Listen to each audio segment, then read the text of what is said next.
Salam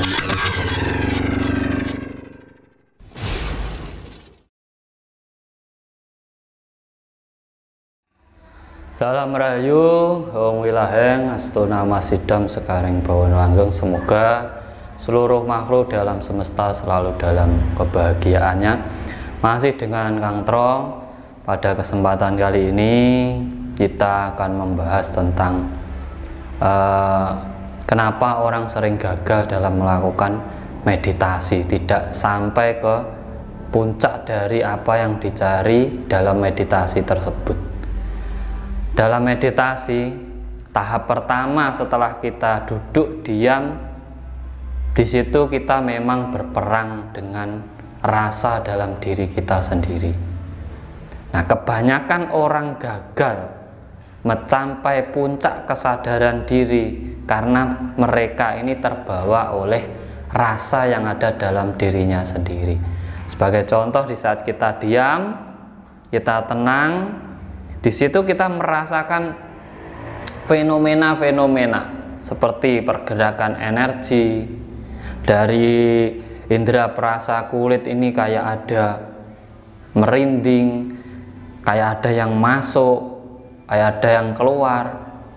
Nah, fenomena-fenomena ini sebenarnya ini fenomena alam bawah sadar. Karena kita masuk ke alam bawah sadar kita. Rasa, kita masuk dalam alam rasa kita.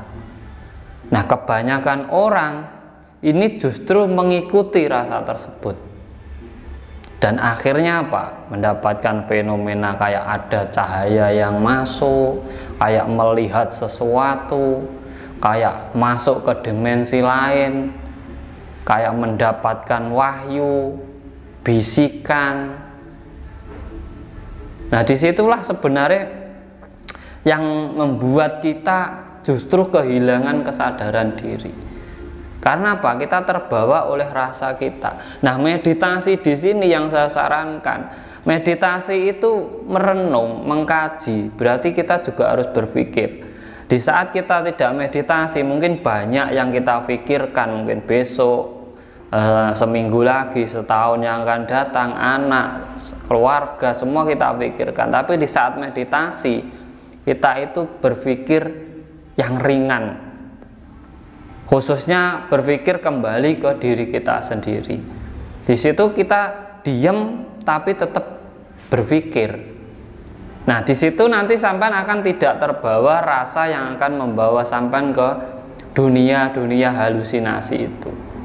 Karena apa? Di saat kita masuk alam bawah sadar, kita ikuti semakin dalam, makin dalam, makin dalam, kita nanti akan bisa menciptakan sesuatu dalam diri kita. Contoh, ketemu sosok yang sama dengan diri kita, itu sebenarnya apa? Halusinasi kita dari rasa kita yang kita ciptakan sendiri. Cahaya masuk, ketemu dengan kayak pakai sorban, ketemu dengan Ratu Kidul atau apalah, itu sebenarnya apa? Halusinasi kita dari apa? Rasa itu tadi. Seperti yang dialami oleh Werkudara dulu, dia ketemu dengan ular. Ular itu sebenarnya wujud dari rasanya sendiri yang melingkari tubuhnya sendiri, yang menguasai dirinya sendiri. Gimana kita bisa terlepas dari ular tersebut, dari rasa kita tersebut? Karena apa?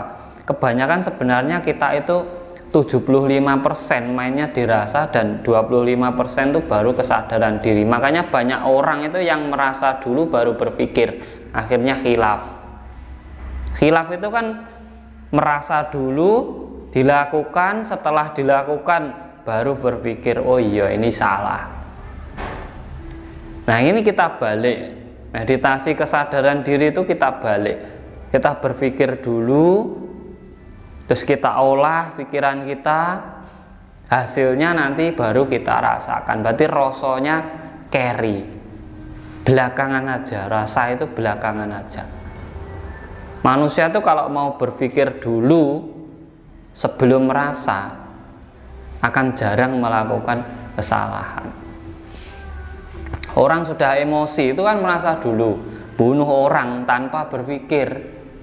Setelah orangnya mati ditangkap, baru dia bisa berpikir, minta maaf, saya khilaf katanya, kerasukan.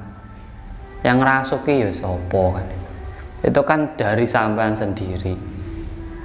Akhirnya nanti ujung-ujungnya katanya cobaan dari siapa juga kita ya tidak tahu. Buat apa Tuhan itu nyoba kita? Tidak penting ya kita. Tuhan itu tidak mentingkan kita yang mentingkan Tuhan. Kok Tuhan nyoba kita untuk apa kan? Kalau namanya manusia itu semua sudah sesuai kodratnya. Hewan yang jadi hewan ya jadi hewan, jadi tumbuhan jadi tumbuhan, manusia ya manusia, yang di batu ya jadi batu, sesuai kodrat masing-masing. Sudah bertakwa. Batu itu sampai jadikan pondasi ya diem, udah bertakwa dia. Sesuai dengan kegunaannya. Sampai untuk ngelempar orang ya diem, tapi nanti yang mendapatkan karmanya ya sampean yang melempar, bukan batunya. Karena apa? Itu benda mati.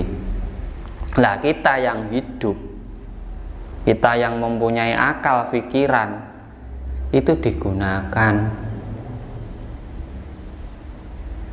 Anugerah Tuhan dari setiap kehidupan itu bukan rasa. Kalau rasa itu semua dianugerahi. Pohon itu punya rasa, hewan punya rasa, manusia punya rasa, bahkan gunung aja punya rasa. Kalau mau meletus dia pasti getar dulu. Punya rasa, tapi akal pikir, daya pikir itu hanya manusia yang memiliki. Hanya manusia. Kalau malaikat tuh tidak punya pikiran, pokoknya salah catat salah, bener catat bener, ngono tok. Tugasnya njogo neraka wis njogo neraka, tugasnya njogo surga njogo surga. Makanya dia disuruh tunduk kepada manusia. Yang tidak mau jin.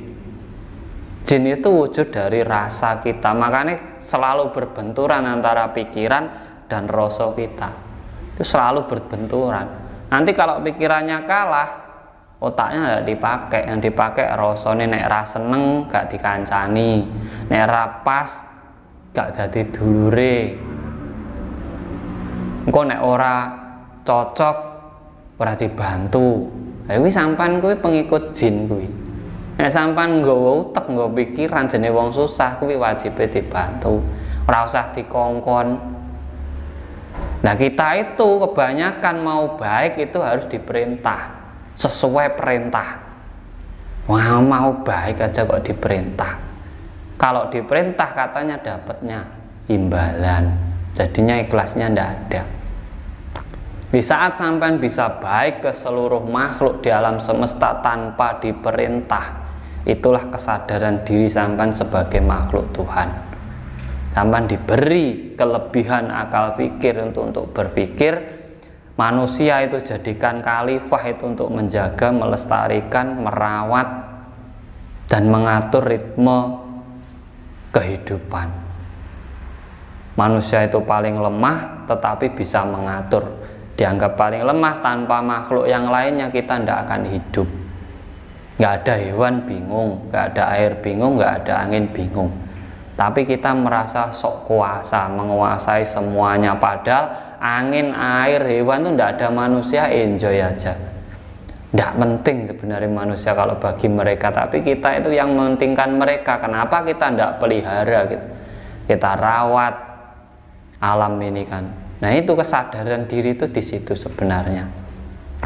Makanya meditasi dalam kesadaran diri, di saat sampean diam, sampean bisa menghargai diri sampean sendiri, sampean bisa menghargai di sekeliling sampean, membaca, menelaah, mengkaji, mengerti apa yang ada di sekitar sampean. Di situ sampean akan puncaknya, yaitu bahwa sampean tanpa mereka tidak bisa hidup. Sedangkan mereka tanpa sampean oke-oke saja, kecuali manusia. Kalau manusia itu tidak bisa tanpa manusia lainnya, pasti membutuhkan. Sehebat apapun, bahkan orang nomor 1 di dunia itu masih butuh manusia. Nggak mungkin yang masakan itu terus apa iku wedhus niku ya ora mungkin. Mesti menungso, butuh pelayan, butuh pendamping, butuh tukang bersih-bersih. Sama manusia pasti membutuhkan. Makanya itu kesadaran diri bahwa kita itu tidak bisa hidup sendiri. Makanya jangan benernya sendiri, jangan mengikuti rasanya sendiri, pikirkan.